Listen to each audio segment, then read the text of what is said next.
बहे पुरवैया झरे निबिया पाती, हमें न जगावा पिया निदिया में बाटी,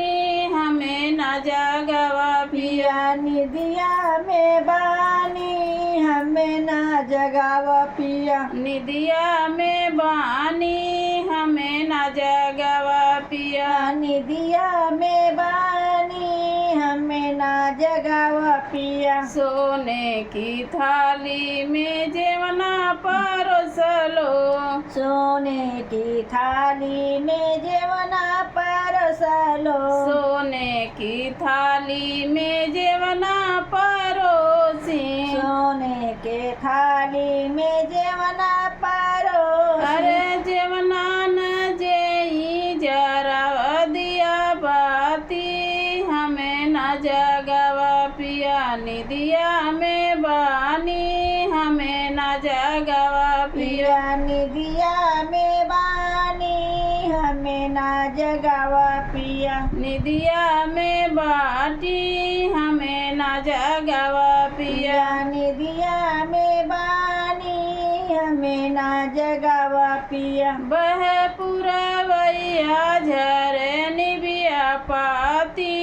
हमें न जगावा राजा निदिया में बानी, हमें न जगावा राजा पिया निदिया में बानी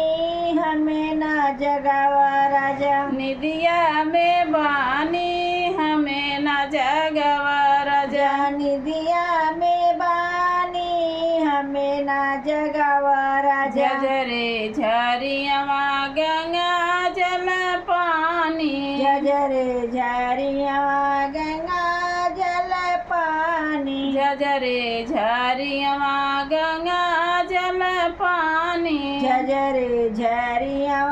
गंगा जल पानी अरे पनिया न पिए जरा दिया बाती, हमें न जगावा पिया निदिया में बाटी,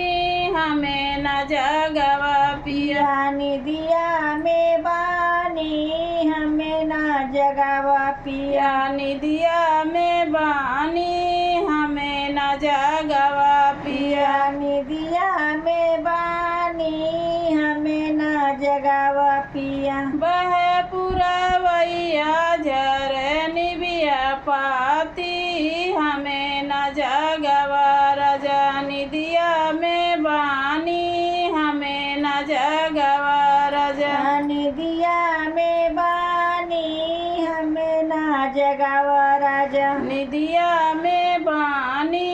हमें न जगावा राजा राजा निदिया में बानी हमें ना जगावा राजा लवंग इलायची के बिरवा जोरवलो, लवंग इलायची के बिरवा जोरवलो लवंग इलायची के बिरवा जोरवलो, लवंग इलायची के बिरवा जोरवलो अरे बिरवा न कुछ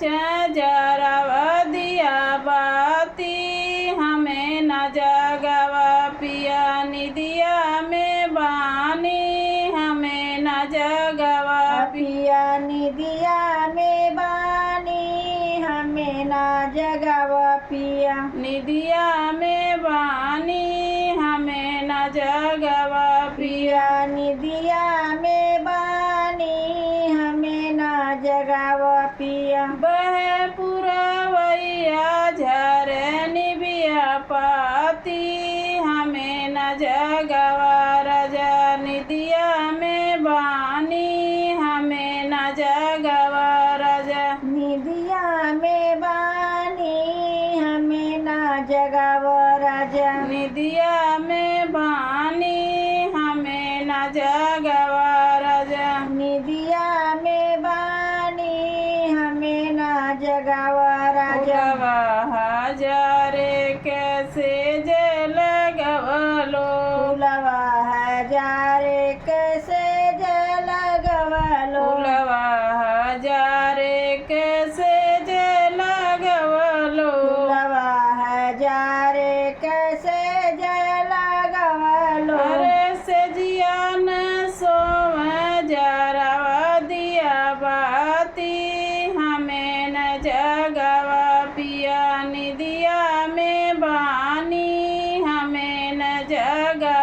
पिया निदिया में बानी हमें ना जगावा पिया निदिया में बानी हमें न जगवा पिया निदिया में बानी हमें ना जगावा पिया बह पुरवैया झरे निबिया पाती हमें न जगवा राजा निदिया में बानी हमें न जगवा राजा राजा निदिया में बानी हमें ना जगावा राजा निदिया में बानी हमें न जगवा राजा निदिया में बानी हमें ना जगावा राजा। एक गीत सुनने के लिए आप लोगों को बहुत बहुत धन्यवाद। और चैनल पर नए हैं तो लाइक और सब्सक्राइब कर लीजिएगा और ज़्यादा से ज़्यादा शेयर कीजिए। जय जय सीताराम।